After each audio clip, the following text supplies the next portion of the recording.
Nobody cares about your business. My plan comes first before anything else. My daughter's birthday parties are the biggest priority. If you don't get her gifts right away, I'll ruin your daughter's funeral. A deafening yell from my mother-in-law made me regret picking up her call, especially at a funeral. I was shaking with anger. My name is Amy. I'm a housewife in my mid-40s with a high school-aged daughter. You might think a high school girl would be fussy about makeup and fashion, rejecting clothes her mother buys, but my daughter is different. She gets along with me and gladly wears the clothes I pick out. She's a considerate and kind girl, but she's not like most girls her age. She can't lead a normal life, putting on makeup, dressing up, falling in love, and enjoying her student life. It's tough. Are you okay? How's your fever? It's a bit down. Want to eat something? I'm not hungry. I don't want anything. You shouldn't say that. If you don't eat, you won't have any energy. I'll prepare some soup for you, okay? As I worried over my bedridden daughter, I continued with the household chores. My daughter, Hannah, is sickly and suffers from a weak constitution. There's a medical term for her condition, but I won't go into details here. A week after Hannah was born, her umbilical cord fell off and blood gushed out. We rushed her to the hospital where they diagnosed her with a certain disease. Since then, despite numerous treatments, she has never fully recovered and lives with the disease. Regular hospital visits are a must, and due to the side effects of her medication, her health often deteriorates. During severe periods, she has to be hospitalized. Since becoming a high school student, she's hardly been able to attend school. By any standard, it's unlikely she'll graduate at this rate. Nevertheless, Hannah goes to school on days she's well. On those days, she tries to be like a normal high school girl, fussing over her hairstyle, which brings a smile to my face. She doesn't wear makeup because it's against school rules. A diligent and good girl, even when suffering from illness, she strives to live with a cheerful spirit. I am proud to have a daughter like her. My husband is equally smitten with our daughter. If she becomes bedridden, he's quick to say, "I'll take the day off work and look after her." Of course, I have to give him a little push and send him off to work. We need him to keep bringing home the bacon, or we'll fall into a financial crisis. When I assure him that I'll take good care of Hannah, he reluctantly heads off to work. That's our everyday life. We're worried about our daughter, but our family is in good spirits, and I have a strong bond with my husband. I was blessed, living a peaceful life, but there was one person who wasn't pleased with our situation. Hannah is running a fever again. It's just pitiful. I wonder who she takes after. Mother-in-law, what brings you here today? What's the matter? Can't a mother visit her son's home? You're such a cold-hearted daughter-in-law. A frail granddaughter and a demon for a daughter-in-law. Lord, if I could only have the post-retirement years that I dreamed of. Yes, the person who is unhappy with our household is my mother-in-law. She frequently visits our home, which is just 3 bus stops away, and constantly spews her classic passive-aggressive remarks. She's enjoyed tormenting me ever since we got married. Now she's also unpleasant towards Hannah. Doesn't she find her own granddaughter adorable?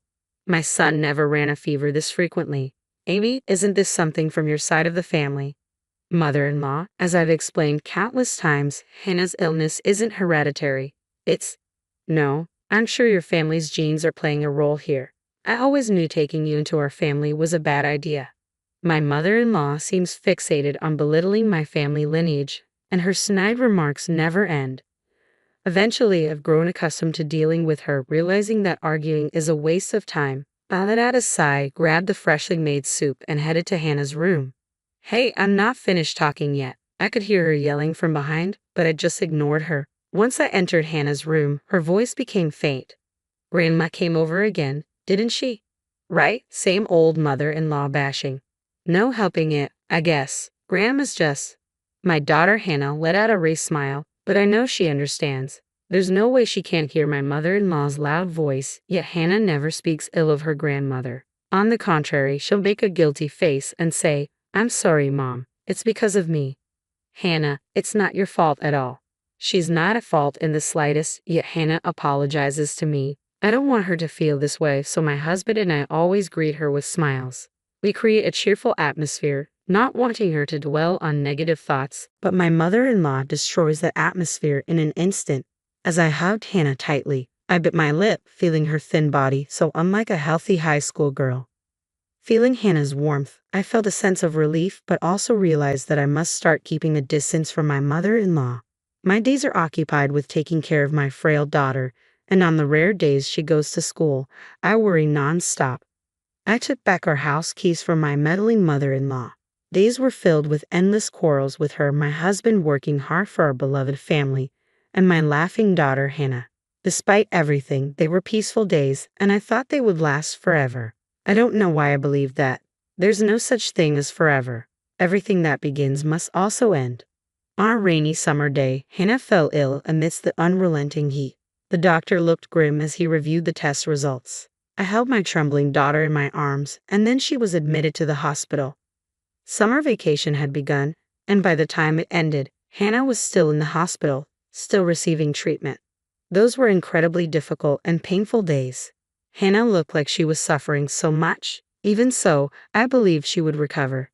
She would surely get better. More than anything, Hannah herself believed that. But Hannah passed away. "Dad, Mom, I love you." Those were her last words before she embarked on her far-off journey. Looking up at the dreary sky as the autumn rain continued to pour, I was in tears. The tears wouldn't stop. It was raining during the funeral too. It felt like the sky was crying for me as I was too busy to even shed tears. The tears I shed on the day Hannah passed away have now dried up. I was that busy. My husband, too, had taken time off work and was rushing around. I was swamped with contacting relatives and Hannah's school.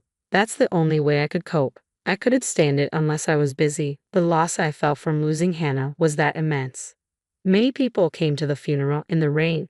Even though she didn't go to school much, many of her friends came to pay their respects, and they all cried. There were kids who screamed and cried out in disbelief. Some broke down, crying, saying they would love her forever.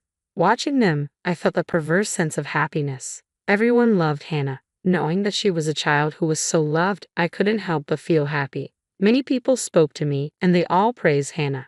My parents hugged me as they cried, and I couldn't help but break down in tears. It was then that my phone, which was in the pocket of my black funeral attire, vibrated. I had my phone on me in case someone needed directions to the funeral, so I quickly stepped away from my seat and looked at the screen. The caller ID showed it was my mother-in-law. My father-in-law had already passed away, and although I had contacted my mother-in-law, she hadn't come to the hospital during Hannah's final moments, claiming it was impossible because she was far away. She said she couldn't attend the funeral today either because she had something important to do. But I wondered if she might have changed her mind and wanted to say goodbye to her grandchild. So I answered the phone, but I instantly regretted it. "Amy, what on earth are you doing?" she yelled at me. "Huh? I'm at Hannah's funeral. Stop joking around and get over here right now to your place." "That's impossible. What are you talking about?" "Right back at you. I told you I had something important to do today, didn't I? Hurry back and help me out. I don't have anything more important than my daughter's funeral." "Nobody cares about your business. My plan comes first before anything else." What on earth is she talking about? As a mother, my daughter's funeral is the most important thing right now, and it's wrong of my mother-in-law not to even care about her grandchild's funeral. My mother-in-law had been adamant about not going to the funeral, no matter what my husband said. "Why do I have to help you with your stuff? If it's more important than your granddaughter's funeral, why don't you handle it yourself? You're my daughter-in-law. You're supposed to help me." "I don't understand what you mean. I'm celebrating my super precious daughter's birthday. There's nothing more important than this in the world." "Excuse me." I couldn't help but take an extraordinarily long time to respond. "What did you just say?" "My daughter is coming home after such a long time, and coincidentally, it's her birthday too. We have to celebrate it grandly, don't we? Like I care. So, I need to thoroughly clean my house and prepare a huge feast. Come over here fast." "But as I said, I'm in the middle of a funeral right now. I don't care about that. My daughter is more important than my granddaughter. Also, bring a present with a budget of over $500. Hurry up. If you don't bring any gift right now, I'll ruin your funeral." Click. I hung up on her. I couldn't stand to listen any longer. If I had to hear any more from my mother-in-law, I felt like I'd march over there with a baseball bat. Just how selfish can she be? Prioritizing her daughter over her granddaughter at a time like this?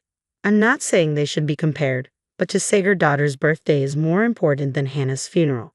She must be kidding. I told my husband, Mike, everything that had happened, and we decided to ignore her. Mike tried to contact Sandy, but either she was still on the plane or we just couldn't reach her. Pulling myself together and regaining my composure, I returned to shedding tears at my daughter's funeral. The day after the funeral, Sandy visited our place. She had read Mike's email and flew here right away.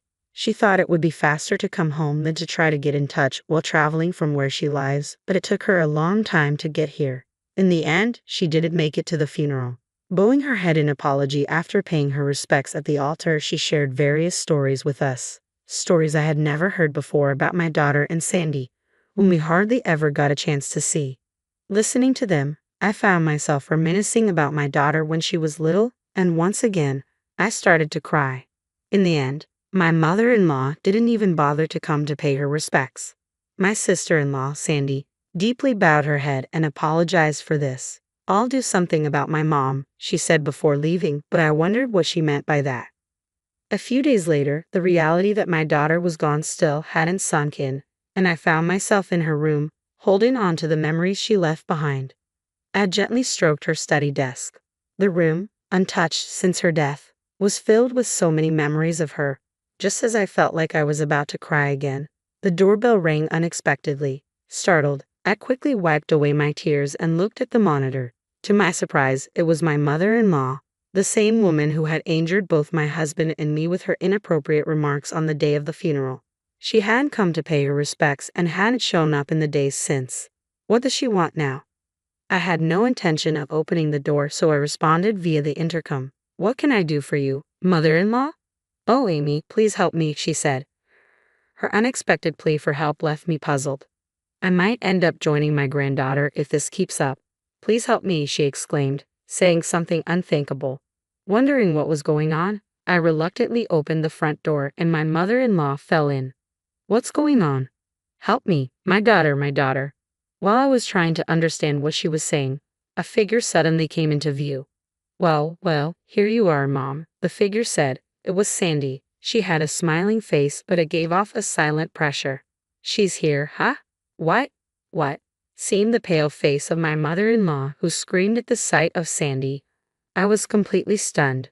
What on earth is happening? "Oh, come on, don't say things like she's here. It's rude. See, Mom, it's your cute daughter, right?"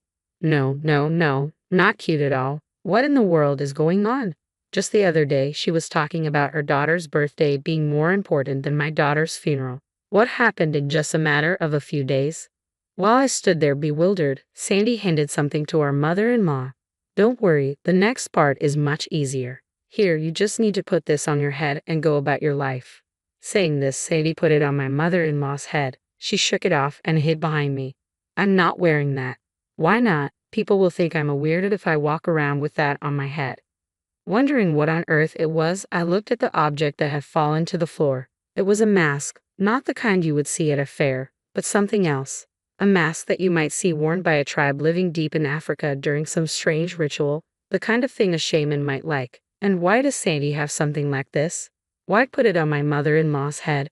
"This mask is used for fortune-telling," Sandy explained. "Where I live," Sandy explained in response to my question, "this mask has an interesting history. It's a great craft work that has been passed down since ancient times." I was stunned. "Well, yeah, it looks like it. So you're going to put this mask on top of my mother-in-law's head, not on her face?" "Right, if it's on her face, she wouldn't be able to see anything. This isn't an ordinary mask with holes for the eyes. If it did have holes, I wouldn't mind letting her wear it on her face." "And what happens when she puts it on?" "Oh, you didn't know? This mask has a demon-repelling effect." As if I would know about such an effect. A demon repellent, exactly, no matter how hard you think about it. She's clearly possessed by a demon, right? Sandy pointed at my mother-in-law. Her own daughter saying such a thing. So this is what she meant by, "I'll do something about my mom." If she wears this for a few days, I think she'll definitely become a normal human being with morals. I've been trying several methods for the past few days. A different method. I had her wear a necklace of garlic and run around the neighborhood. Isn't that for vampires, not demons? Or are vampires also demons? I'm not quite sure, but oh well. But what's with the running? Is that why my mother-in-law's been looking so worn out? That must have smelled terrible. Garlic isn't that bad unless you cut it open. You know that's not really the point, but that's beside the point. The issue is that she wore that and spent a few days running. I really wish I could have seen that. Do you want to see the pictures? Oh yes, please. Sandy has pictures. What a pro. You guys, what are you so happy about? Show a little more sympathy for me. My mother-in-law started to complain as Sandy and I were laughing and looking at the pictures. I almost forgot she was here. Why do we have to show sympathy for you? Sandy looked up from her phone and glared at her mother-in-law. Why? Because you're my daughter. If you want sympathy from your daughter, why don't you become a person deserving of sympathy? Do you think there's anyone else as sincere as I am? My mother-in-law retorted. Where's the good in someone who dismisses their grandchild's funeral as whatever? Sandy exclaimed, her mouth wide open in anger. When I rushed home for my niece's funeral, I found you just lying at home. When I asked if the funeral was over, you boldly said you didn't go. I thought maybe you were sick, but you were just doing push-ups to show how fit you were. Push-ups? I echoed in disbelief. She wouldn't even go light an incense at the wake. I don't care about my birthday. Screw that, Sandy continued. What are you talking about? It's a parent's duty to celebrate their child's birthday. I've never heard of a grandmother prioritizing her daughter's birthday over her grandchild's funeral. The shouting match grew so intense that both Sandy and my mother-in-law were panting heavily. That's why I'm saying we need to cleanse this rotten character of yours as if you've been possessed by a demon, and start over. Sandy cried out, tears suddenly rolling down her cheeks. It's pitiful that Hannah had a grandmother like you. Her words stuck in my throat. Sandy loved my daughter too. Even if the time they spent together was short, there was no doubt that Sandy loved her. Holding back the tears that threatened to spill, I stared hard at my mother-in-law. She faltered for a moment under my gaze. Mother-in-law, I said firmly, what did you do for my daughter when she was alive? And I'm not talking about giving her stuff. You didn't even care about her, did you? So what if I didn't? She snapped. There's no way I could have doted on such a frail child just because she's my granddaughter. But my daughter adored you, I said quietly. At my unexpected words, my mother-in-law was at a loss. I told her to wait a moment and went back into the house. From my daughter's room, I took something and returned to my mother-in-law, who was still at the entrance. Then I handed her a letter. What's this? She asked, looking puzzled. It's a letter from my daughter to you. My mother-in-law looked back and forth in surprise between me and the letter. In my hand was a letter certainly addressed to Grandma in my daughter's handwriting. She tentatively opened it and began to read. As she read, her eyes widened, and before we knew it, tears were welling up. No, I didn't do anything for Hannah, she whispered, her voice breaking. I was never kind to her or showed her love. Crying out, my mother-in-law collapsed to the ground on her knees. Picking up the letter that had fallen from her hand, my sister-in-law also read it. Sorry for not being a healthy granddaughter. I'll try to be stronger, so don't hate me. I love you, Grandma. Hannah. Even though she was such an unloving old woman, Hannah was a kind child. Yes, she truly was, I murmured, my sister-in-law nodding with tears streaming down her face. Tears wouldn't stop from my eyes either. I'm sorry for being such a terrible grandmother. I'm sorry. Forgive me, Hannah, my mother-in-law sobbed, bowing deeply on the ground. The three of us cried together for a long time. When my husband came home to find us in tears, he was taken aback. My sister-in-law briefly explained, then took my mother-in-law home. Despite her shaky steps, my mother-in-law clutched Hannah's letter tightly. A few days later, my mother-in-law expressed her wish to pay respects at Hannah's memorial portrait. I firmly declined but told her it would be fine for her to visit the grave after the burial service. Once the mourning period concluded, over the phone she said quietly, I'm sorry. No matter how much she reflects and regrets, I can forgive her cold attitude toward Hannah while she was alive, and certainly not her behavior on the day of the funeral. I plan to continue being almost entirely estranged from her, and I think my mother-in-law has sensed that. The pushy and slay old woman she once was is nowhere to be seen anymore.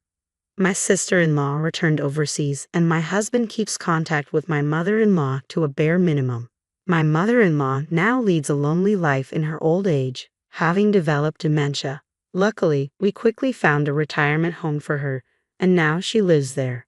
Of course, I don't visit her, and my husband only goes when it's necessary. According to him, my mother-in-law keeps murmuring, I'm sorry, Hannah. Even hearing that, I feel nothing. No matter how many years have passed, I can't forgive her, and I don't even want to.